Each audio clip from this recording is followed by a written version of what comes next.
assessments are normally conducted between 11 a.m. and noon each Wednesday.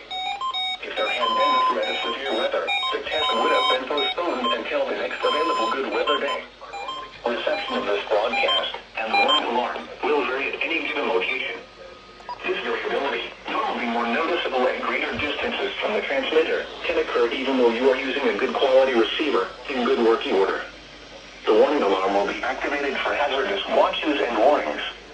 For station WXL 70, broadcasting near Charlotte on a frequency of 162.475 MHz, the warning alarm will be activated for the following counties in North Carolina: Alexander, Benson, Cabarrus, Catawba, Cleveland, Gaston, Ardell, Lincoln, Mecklenburg, Montgomery, Richmond, Warren, Stanley, and Union.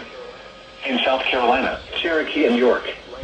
This concludes the NOAA Weather Radio. All hazards for an alert test. Typical.